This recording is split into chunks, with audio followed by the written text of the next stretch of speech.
तो आज हम लोग न्यूमेरिकल करेंगे इलेक्ट्रिक फील्ड एंड चार्जेस के लिए। तो इलेक्ट्रिक फील्ड मैंने तुमको पढ़ा दिया है, ऊपर बहुत सारे थ्योरी पढ़ा दी हैं। आज हम लोग न्यूमेरिकल देखेंगे और पहला न्यूमेरिकल है ना, और वो न्यूमेरिकल काफ़ी ज़बरदस्त है। तो पहला न्यूमेरिकल हम लोग सॉल्व कर लेते हैं। क्वेश्चन मैं तुमको लिख दे रहा हूँ, क्वेश्चन तुम लोग भी लिख लेना कॉपी में, और मैं तुम्हें थोड़ा टाइम दे दूँगा और तुम सॉल्व करके फिर मुझे बताना कि आंसर क्या है।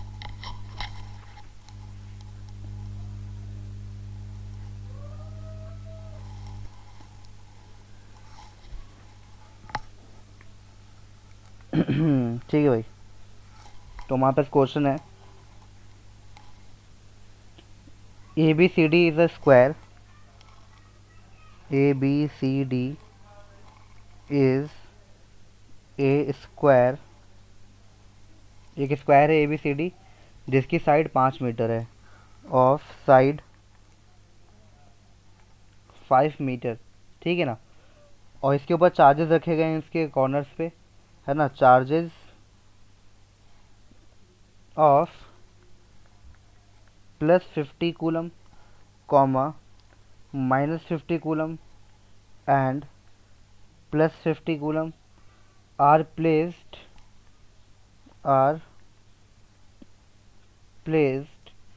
Eight A C and D. तो ये 3 चार्ज हैं और 3 वर्टिक्सेस पे रखे गए हैं, ए सी और डी पे रेस्पेक्टिवली, ठीक है। ओके, बोला find the resultant electric field at B. Find the resultant electric field at B. B point पे नेट इलेक्ट्रिक फील्ड बता दो, ठीक है ना। जैसे कि सपोज करो तुम्हारे पास ये डायग्राम है इस तरीके से,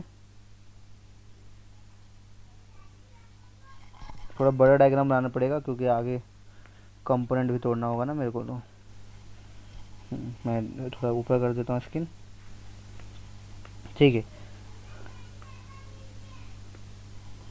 सपोज कर लो ये तुम्हारे पास स्क्वायर है, ठीक, और इसके पॉइंट्स के नाम दे देता हूँ मैं यहाँ पे। 1 मिनट नीचे कर दीजिए। ये लो, ठीक है। तो ये हो गया पॉइंट आपके पास ए, हाँ। ये पॉइंट हो गया आपके पास बी, ठीक है ना। नीचे पॉइंट हो जाएगा सी और ये ऊपर हो जाएगा डी। अभी बस देख लो पहले डायग्राम, है ना। और ए बी सी डी पे चार्जेस रखे गए हैं, ठीक है ना। और इस वाले पॉइंट पर, ये पॉइंट बी है, इस वाले पॉइंट पर तुम्हें इलेक्ट्रिक फील्ड निकाल के दिखाना है। Resultant electric field due to all 3 charges, तीनों चार्जेस के कारण बी पॉइंट पे इलेक्ट्रिक फील्ड कितना आएगा वो निकाल के तुम्हें दिखा देना है। तो ए पॉइंट पर चार्ज कितना है आपके पास, ए पॉइंट पर जो चार्ज है वो कितना है, +50 कूलम, +50 कूलम है, ठीक है ना।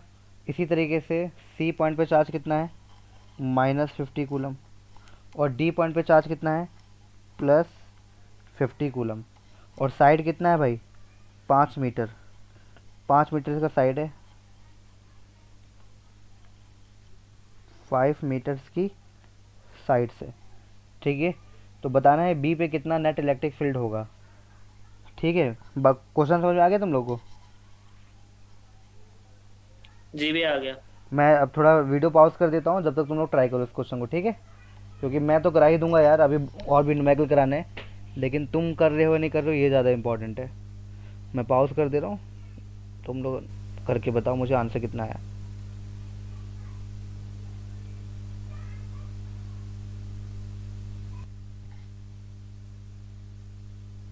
देखो इस क्वेश्चन को कैसे अटेम्प्ट करना है। कहाँ गया पेन, ठीक है।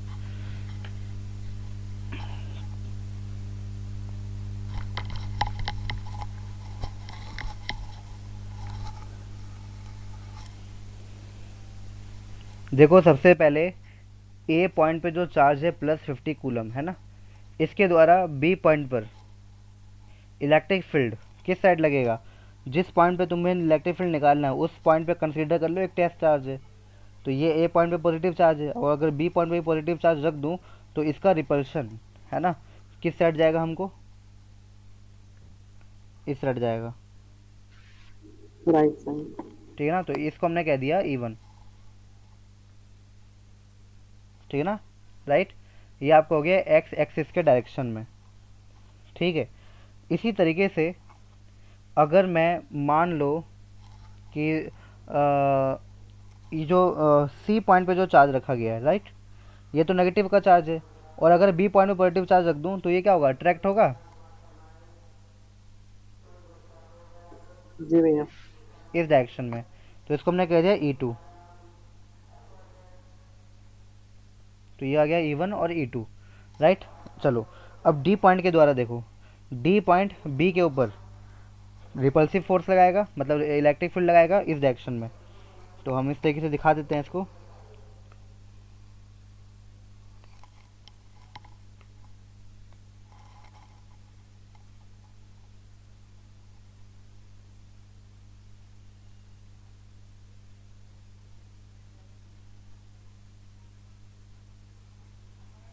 ठीक है, इस तरीके से दिखा दिया हम लोगों ने। लेकिन ये वाला जो साइड है ये तो निकालना पड़ेगा हमें, ये कितना होगा, ठीक है ना, ये चीज़ तो निकालना पड़ेगा। तो स्क्वायर है ना, 5 है, तो यहाँ बीच में कितना आ जाएगा, अंडर रूट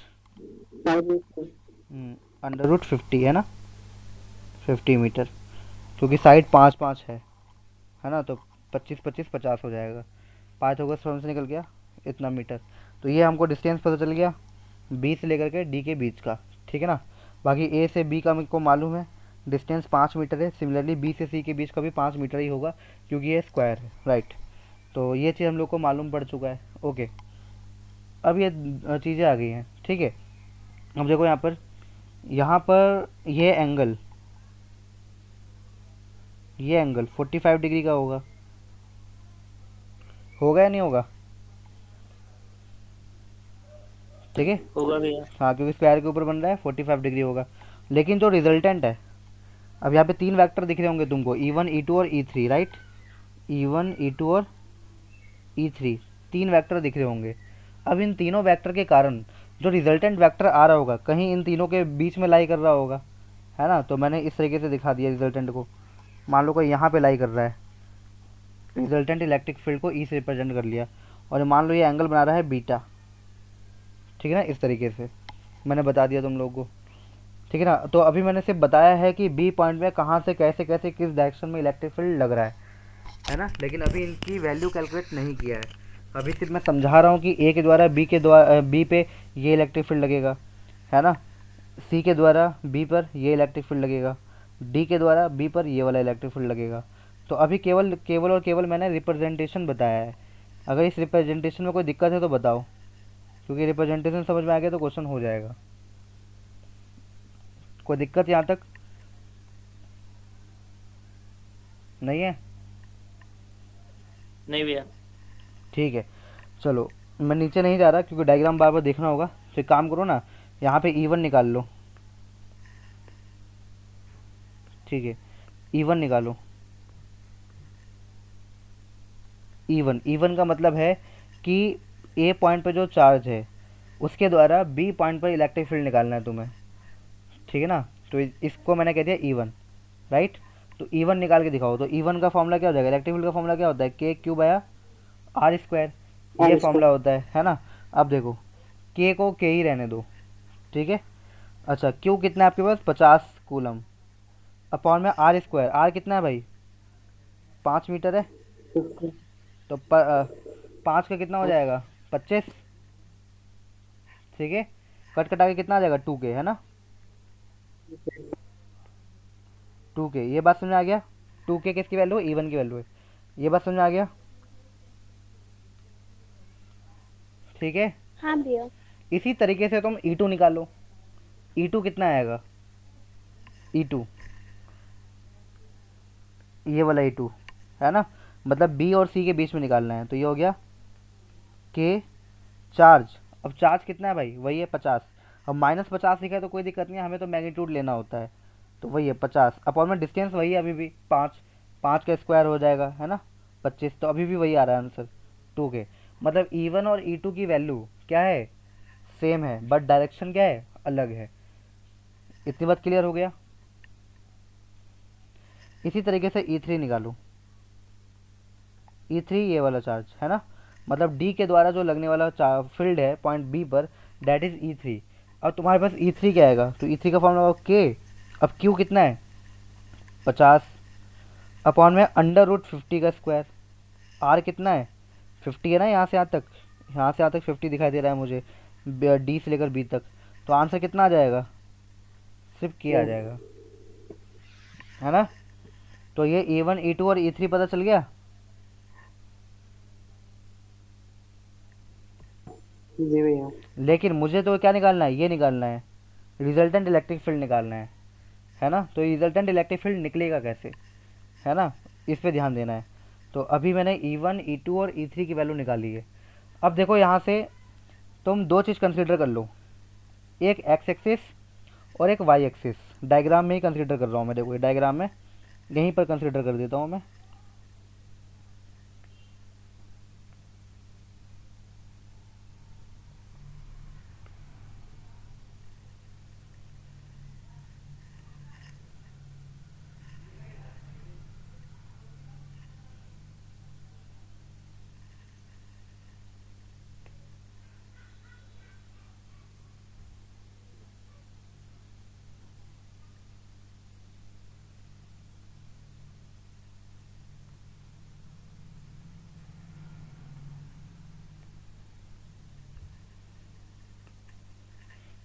ठीक है, देखो मैंने यहाँ पे एक्सिस कंसीडर कर लिया है, एक्स एक्सिस ये रहा और वाई एक्सिस तुम्हारे पास ये रहा, ठीक है ना। चलो अब देखो कि एक्स एक्सिस के तरफ पॉइंट बी पर, पॉइंट बी पर एक्स एक्सिस के तरफ नेट इलेक्ट्रिक फील्ड कितना है, ये देखना है, ठीक है ना। तो पहले तुम देखो एक्स एक्सिस की तरफ कितनी इलेक्ट्रिक फील्ड है। एक तो E1 दिख रहा है मुझे, है ना, एक तो E1 दिख रहा है। मैं यहाँ पे लिख सकता हूँ कि component of E1 is along X axis, x axis के अलोंग है। मैं लिख सकता हूँ component of E1 along X axis कितना है भाई, 2K है ना। 2K हमने निकाला है E1 की वैल्यू, है ना। ये देखो E1 की वैल्यू यहाँ पे 2K निकाला है हम लोगों ने। थोड़ा छोटा कर देता हूँ, है ना, दिखाई दे दिया। अब बताओ E2 का कितना वैल्यू है एक्स एक्सिस की तरफ, E2 ए रहा आपके पास, इसकी एक्स एक्सिस की तरफ कितनी वैल्यू है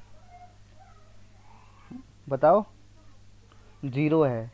इसकी वैल्यू कहाँ पर है, माइनस वाई एक्सिस की तरफ है ना, that is minus Y axis पर। एक्स एक्सिस की तरफ कोई इसका कंपोनेंट नहीं है, तो हम लिख सकते हैं नीचे यहाँ पर कि component of E2 along X axis कितना है, 0 है ना। अब इसी तरीके से हमें कंपोनेंट देखना होगा E3 का। तो भाई E3 का कंपोनेंट तो तोड़ना होगा हम लोग को। E3 का कंपोनेंट क्या होगा, तोड़ना पड़ेगा, तो तोड़ दो। देखो E3 यहाँ से 45 बना रहा है, तो इस डायरेक्शन में क्या कितना बनाएगा, E3 कॉस थीटा, क्या बनाएगा E3 कॉस थीटा। और इस डायरेक्शन में क्या बनाएगा E3 साइन थीटा। तो ये E3 के कंपोनेंट टूट गए, E3 का कंपोनेंट तोड़ दिया भाई मैंने, ठीक है ना। तो बताओ E3 का कौन सा कंपोनेंट एक्स एक्सिस की तरफ है, E3 कॉस थीटा वाला, है ना। तो इस चीज़ को मैं लिख सकता हूँ component of E3 along X axis, है ना, इजिकल टू में कितना है हमारे पास E3 कॉस थीटा, और थीटा कितना था भाई 45 डिग्री, 45 डिग्री था हमारे पास। चलो अब E3 की वैल्यू कितनी थी K, है ना, अभी ऊपर ही निकाला हूँ, ये देखो दिख भी रहा है मेरे को, ये रहा E3 की वैल्यू K था। और कॉस 45 डिग्री कितना होता है भाई 1/√2, तो आंसर हो जाएगा K/√2। तो ये आ गया एक्स एक्सिस के अलोंग। अब देखो नेट इलेक्ट्रिक फील्ड कितना हुआ एक्स एक्सिस के अलोंग, तो यहाँ से देखो total electric field along X axis, है ना। मैं पूरा लिख देता हूँ, total electric field at B point पर अलोंग एक्स एक्सिस की तरफ, है ना, कितना आया, तो ई एक्स कितना आया, तो देखो एक तो 2k आया है, 3k हो जाएगा भैया। है ना, एक तो 2k आया है, प्लस एक जीरो है मतलब कुछ भी नहीं है, और एक कितना है k/√2 है ना। तो इन तीनों को ऐड कर देंगे तो एक्स एक्सिस पर कितना है निकल जाएगा, √2 है। ठीक है ना, इसको ऐड कर दो इन तीनों को, तो देखो यहाँ से 3k आ रहा है। ये 3k कैसे आ जाएगा मेरे को बताना। करो भैया, अभी आपको दिख जाएगा। देखो यहाँ से k कॉमन ले लो, ये तुमको दिख रहा है ये 2k है और प्लस में k/√2 है, राइट। यहाँ से क्या करो, k को कॉमन ले लो, k को कॉमन लेने पे क्या हो जाएगा 2 प्लस में 1/√2, ठीक है ना, ये हो गया। अभी ई एक्स को 2k प्लस के अपॉन भाई k कॉमन ले लिया ना मैंने बाहर, तो अंदर क्या बचा 2 प्लस 1/√2, तो ये ई एक्स की वैल्यू हो गई। इसी तरीके से ई वाई की वैल्यू निकालना है, ठीक है ना। तो ई वाई की वैल्यू निकालो, तो मैं लिख सकता हूँ E1 E2 और E3 के कंपोनेंट की वैल्यू वाई एक्सिस की तरफ देखना है कितना है, तो यहाँ पे मैं लिख रहा हूँ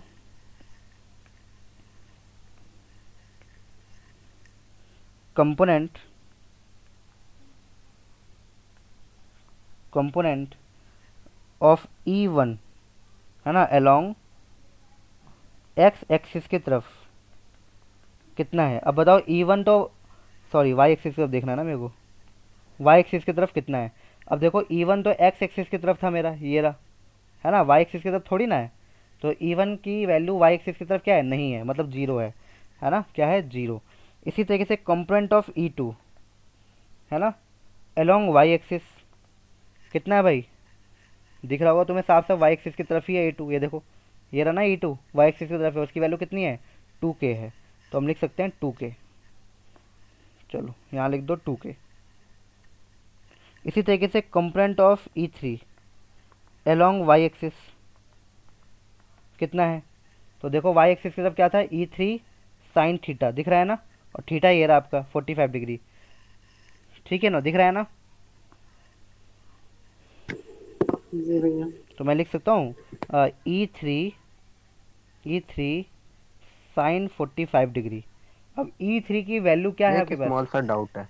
एक मिनट रुक जाओ, E3 की वैल्यू क्या है k, और साइन 45 की वैल्यू कितनी होती है √2 होती है। हाँ अब बोल भाई अपना डाउट। भैया आपने वो ऊपर बताया था कि जो E2 है वो -y की तरफ है, तो अभी आपने पॉजिटिव y की तरफ रखा है, तो ये -2k होगा ना। नहीं नहीं, ये देखो मैग्नीट्यूड रखना होता है, मैंने सिर्फ एक्सिस बोला है, वाई एक्सिस कहलाऊंगा, ये प्लस वाई और माइनस वाई नहीं बोल रहा हूँ मैं सिर्फ एक्स, देखो यहाँ पे देखो मैंने एक्स एक्सिस लिखा है, मैं माइनस एक्स और प्लस एक्स नहीं कंसिडर कर रहा हूँ, चाहे प्लस हो चाहे माइनस हो, एक्स एक्सिस की तरफ वाली सारी वैल्यू ले लो, वाई एक्सिस की तरफ वाली सारी वैल्यू ले लो, काम हो जाएगा, ठीक है ना। Minus sign represents the direction, but we have to take only the magnitude of this value, so you don't need to put any negative sign in this solution, right। तो अब देखो, अब टोटल इलेक्ट्रिक फील्ड निकालना है तुम्हें Y axis के direction में, है ना, तो मैं यहाँ पे लिख सकता हूँ हेंस टोटल इलेक्ट्रिक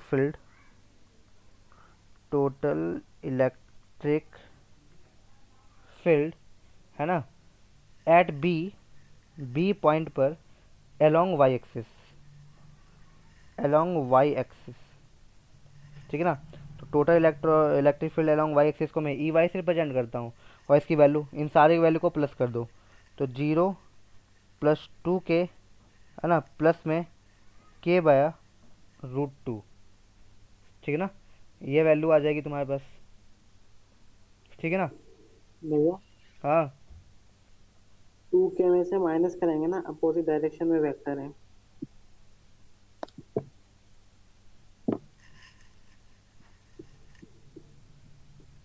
हेलो अच्छा हाँ समझ गया, E2 और E3 अपोजिट डायरेक्शन में, ठीक है ठीक है, हाँ मैं समझा रहा हूँ, देखो यहाँ पर E1 की वैल्यू 0 हो गई है ना, तो पॉइंट बी पे तुम्हें क्या दिखाई दे रहा था, पॉइंट बी मान लो ये रहा आपके पास पॉइंट बी, इस बी पे क्या दिखा रहा था कि जो E3 कंपोनेंट था तुम्हारा वो ऊपर के साइड था, है ना, E3 कंपोनेंट ऊपर के साइड था, E3 साइन थीटा, है ना, और जो नीचे कंपोनेंट था वो क्या था आपके पास E2 कंपोनेंट था।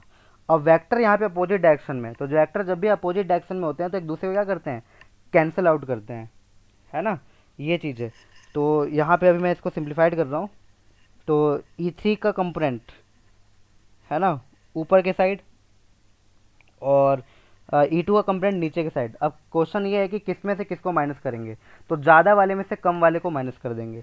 अब देखो E2 वाले का कंपोनेंट कितना है, 2k है, और E3 वाले का आंसर कितना है, k/√2 है। अब ज़्यादा कौन है भाई, 2k।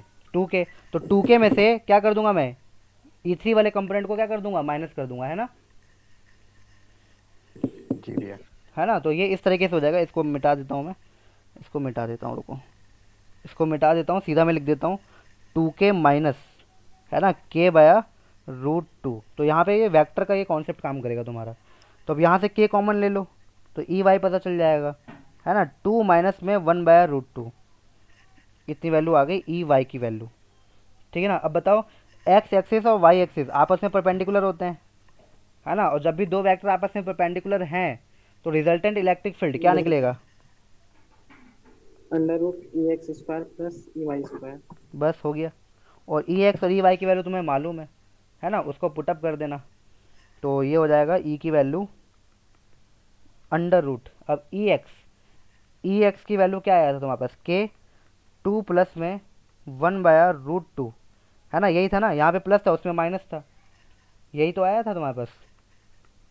और Ey वाले में माइनस था बीच में, k 2 माइनस 1/√2 का स्क्वायर। बस इसको सॉल्व कर लेना, ठीक है ना। यहाँ पे a प्लस बी का होल स्क्वायर का फॉर्मूला और a माइनस बी का होल स्क्वायर फॉर्मूला। इतना ज़्यादा लंबा नहीं करूँगा मैं क्वेश्चन के सोल्यूशन को।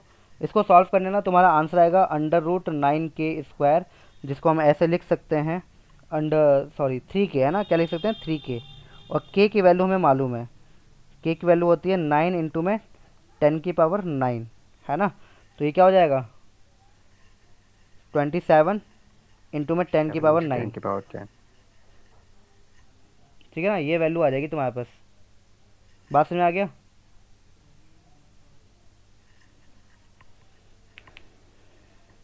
और वैल्यू यूनिट लगा देना न्यूटन पर कूलम। तो ये तुम्हारा फाइनल आंसर आ गया। किसी को डाउट? नहीं भैया। नहीं भैया। तो तुम्हें एक्स और नहीं वाई भैया। एक्सिस के कंपोनेंट को तोड़ना था और देखना था कि एक्स एक्सिस की तरफ नेट इलेक्ट्रिक फील्ड कितना है और वाई एक्सिस की तरफ नेट इलेक्ट्रिक फील्ड कितना है, और फाइनली तुम्हें ये वाला फॉर्मूला लगाना था और आंसर ले लेना था, ठीक है। तो ये क्वेश्चन इतना आसान था जिसको मैंने अभी सॉल्व करवा दिया है तुम्हारे सामने, काफ़ी बढ़िया तरीके से सॉल्व करा दिया है। ओके, नेक्स्ट क्वेश्चन भी इसी तरीके से और दमदार है और बढ़िया है। क्वेश्चन करो, क्वेश्चन मैं लिख दे रहा हूँ। क्वेश्चन है कि 4 चार्जेस हैं, 4 चार्जेस प्लस क्यू माइनस का क्यू और माइनस का क्यू, ठीक है ना, are place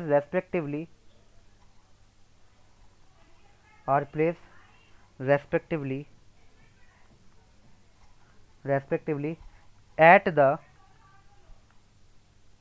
four corner A, B, C and D of a square of side A। Calculate electric field, मतलब net electric field at the centre. तो यहाँ पे लिख देता हूँ calculate net electric field at centre of a square, ठीक है। Square के सेंटर पे नेट इलेक्ट्रिक फील्ड निकालो, है ना। तो डायग्राम तुम बना सकते हो खुद भी, ये स्क्वायर हो गया, ठीक है ना। अब इसमें पॉइंट दे दो आप A B C D, A B C D। A B C D पे चार्जेस रखे गए हैं आपके, है ना। कौन कौन से चार्ज हैं, प्लस का Q माइनस का Q और माइनस का Q। तो इन सारे चार्जेस के द्वारा, है ना, बताओ कि ये सेंटर पे नेट इलेक्ट्रिक फील्ड कितना होगा, ठीक है। और इस स्क्वायर की साइड कितनी है, A है, साइड A है। कोई दिक्कत क्वेश्चन में, निकल जाएगा। सेंटर पे निकालना है। जी भैया। निकालो, निकल जाएगा। मैं वीडियो पॉज करता हूँ जब तक। ज़्यादा टाइम नहीं लगेगा, आसान क्वेश्चन है ये।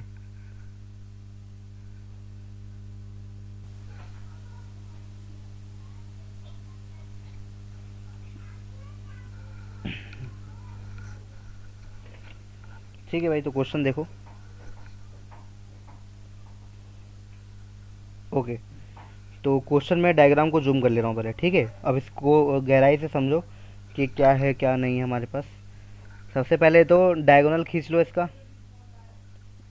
सबसे पहले डायगोनल खींच लो।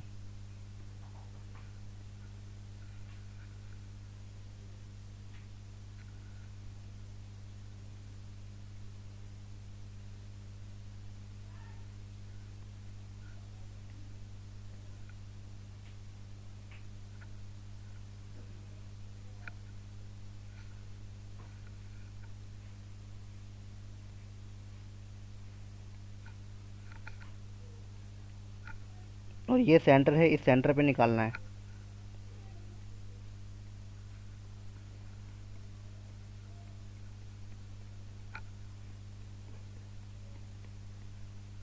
देखो साइड तुमको दे रखा है, साइड कितनी है, ए है। तो साइड दे रखा है, और इस पॉइंट को अगर मैं ओ मान लेता हूँ, सेंटर को मैं ओ मान लेता हूँ, ठीक है, ओ। तो मैं एक बात बताओ, मैं क्या बोलते हैं, ए ओ, बी ओ, सी ओ, डी ओ, ये सब निकाल सकता हूँ।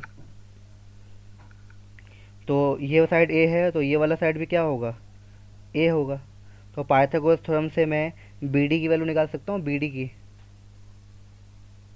की वैल्यू निकाल सकता हूँ। A square plus a square equal to में √2a, है ना। ये बी डी की वैल्यू होगी। लेकिन अगर मुझे मान लो बी ओ की वैल्यू चाहिए, तो आधी वैल्यू चाहिए, है ना। तो मैं आधी वैल्यू निकालने के लिए क्या कर दूंगा, इसको 2 से डिवाइड मार दूंगा, तो मेरे पास बी ओ निकल जाएगा, राइट। तो अगर मुझे बी ओ चाहिए तो मैं इस √2a को 2 आधा कर दूंगा, तो ये कितना आ जाएगा, a/√2 आ जाएगा, बी ओ, राइट। इसी तरीके से मैं कह सकता हूँ यहाँ पर ये कह सकता हूँ कि अब क्योंकि स्क्वायर है, तो ए ओ बराबर होगा बी ओ के, बराबर होगा सी ओ के, बराबर होगा डी ओ के, और सबकी वैल्यू कितनी आएगी, a/√2 आएगी, राइट। तो मुझे सबका आर स्क्वायर पता चल गया, मतलब आर पता चल गया सबका, है ना। अब देखो, समझो मेरी बात।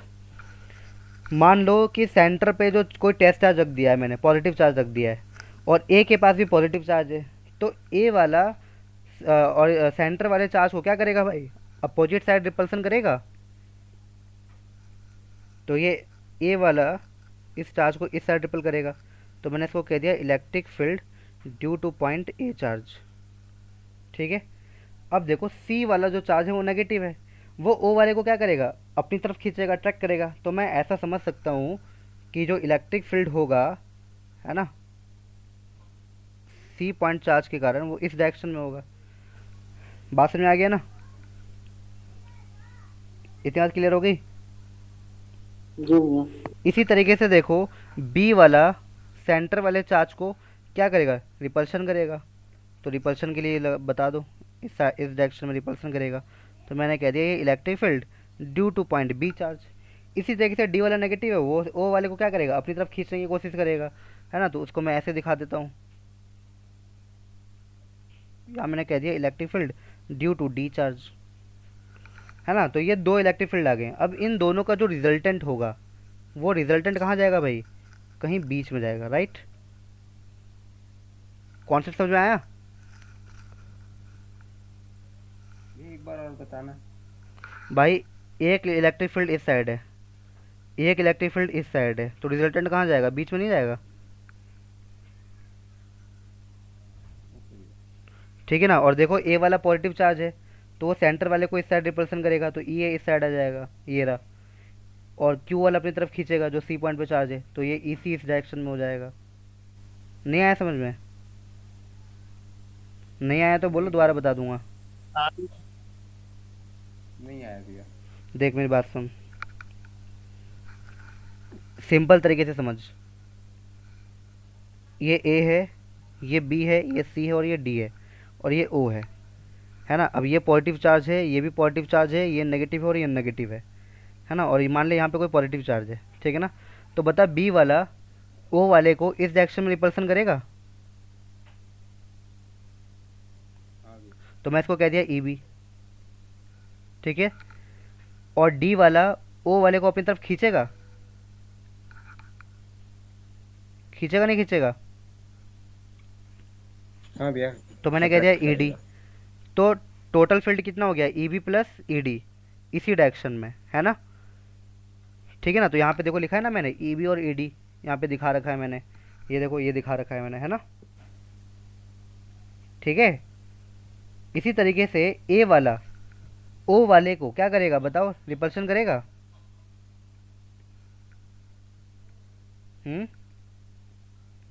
हाँ भैया। किस डायरेक्शन में करेगा, इस डायरेक्शन में करेगा। तो मैंने कह दिया ई ए, क्या हो गया, कुछ कह रहा है कोई, बोलो। नहीं भैया।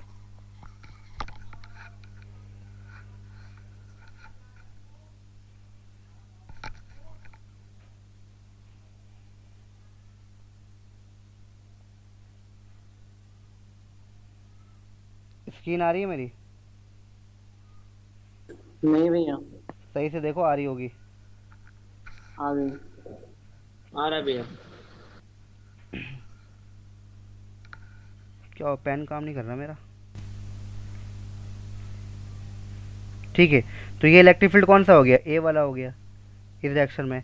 अब सी वाला भैया, नेगेटिव, हाँ इसके अकॉर्डिंग हम ये कह सकते हैं ना कि नेगेटिव चार्ज होते हैं वो इलेक्ट्रिक फील्ड को अपनी तरफ खींचती है, हाँ बिल्कुल खींच तो रहा है, और देखो ये, पॉजिटिव चार्ज होती है हाँ रिपल करती है, और ये दूर देखो, भगाती है, ये प्रॉमिस। हाँ ये नेगेटिव चार्ज है, तो ये क्या करेगा, इसको अपनी तरफ खींचेगा ये, तो सी पॉइंट के और द्वारा इलेक्ट्रिक फील्ड पॉजिटिव इस डायरेक्शन में आ जाएगा। बात समझ में आया अबे। तो इसी तरीके से मैंने यहाँ पे फिगर में दिखा रखा है, ठीक है। चलो इसको मिटा देता हूँ मैं।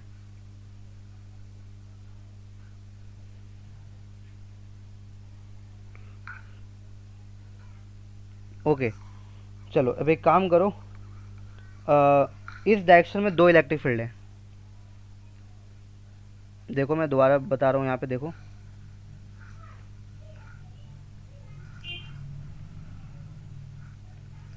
इस डायरेक्शन में दो इलेक्ट्रिक फील्ड हैं, राइट। एक इलेक्ट्रिक फील्ड ई है और एक इलेक्ट्रिक फील्ड ई सी है। तो क्या बताओ मेरे को कि जो तुम्हारे पास, मान लो इन दोनों को मैं नेट इलेक्ट्रिक फील्ड अलोंग सी डायरेक्शन में E1 मान लेता हूँ, तो क्या बताओ मुझे E1 जो होगा वो ई ए प्लस ई सी के बराबर होगा। अगर मैं इन दोनों को E1 मान लूँ, है ना, तो E1 जो है वो ई ए प्लस ई सी के बराबर होगा या नहीं होगा। जी भैया। सब लोग बोलो भाई, ठीक है। जी भैया। हाँ तो अब बताओ ई ए कितना है, जो ई ए होगा वही ई बी होगा, वही ई सी भी होगा, वही ई डी भी होगा, क्योंकि ये स्क्वायर है, आर की वैल्यू सेम है ना, इसीलिए ई ए ई बी ई सी और ई डी सब इक्वल होंगे। तो ई ए कितना है आपको बताओ, ई ए कितना हो जाएगा। इलेक्ट्रिक फील्ड का फॉर्मूला क्या होता है, K Q upon R square, R का मतलब ई ए मतलब ए ओ का स्क्वायर। अब ए ओ कितना है, ए बाय रूट टू, तो ए बाय रूट टू का स्क्वायर क्या हो जाएगा, ए स्क्वायर अपॉन टू, वो टू पर आ जाएगा, ठीक है ना। अब मैंने कहा था कि जो ई ए होगा वही ई बी भी होगा, वही ई सी भी होगा, वही ई डी भी होगा। तो ई सी भी क्या होगा, यही होगा, टू के क्यू अपॉन में ए स्क्वायर, ठीक है ना। अब देखो यहाँ से ये कितना हो जाएगा, टू प्लस टू कितना हो जाएगा, फोर टाइम्स हो जाएगा, फोर के क्यू अपॉन में ए स्क्वायर, हो जाएगा नहीं हो जाएगा।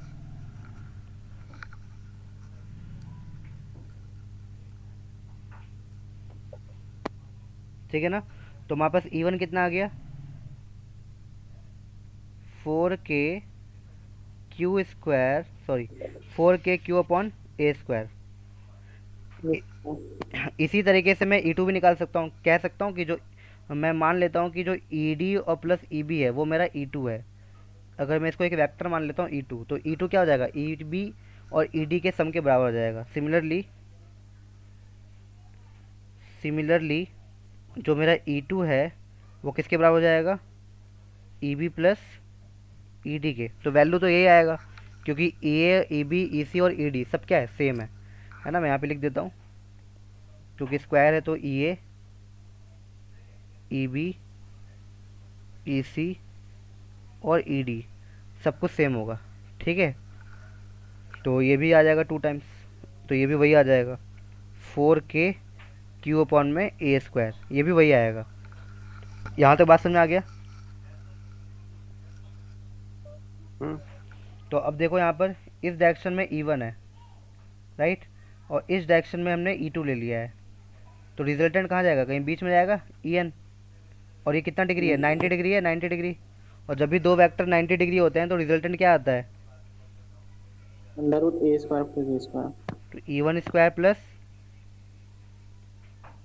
E2 का स्क्वायर, है ना। तो ये हो गया under root 4k q upon a square का होल स्क्वायर, प्लस में वही चीज़ आएगा 4k क्यू स्क्वायर अपॉन में ए स्क्वायर का होल स्क्वायर। अब यहाँ से सीधा कॉमन ले लो ना, ये पूरा कॉमन ले लो, 4k क्यू अपॉन में ए स्क्वायर, ठीक है, ये पूरा कॉमन ले लो। तो अंदर क्या बचेगा 1 + 1, तो आंसर कितना आ गया 4√2, ये पूरा √2 हो गया, तो ये आ गया 4√2 k क्यू बया ए स्क्वायर। तो ये आ गया नेट इलेक्ट्रिक फील्ड का आंसर। कुछ समझ में आया।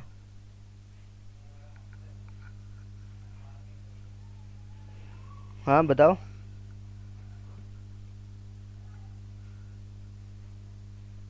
जी भैया आ गया।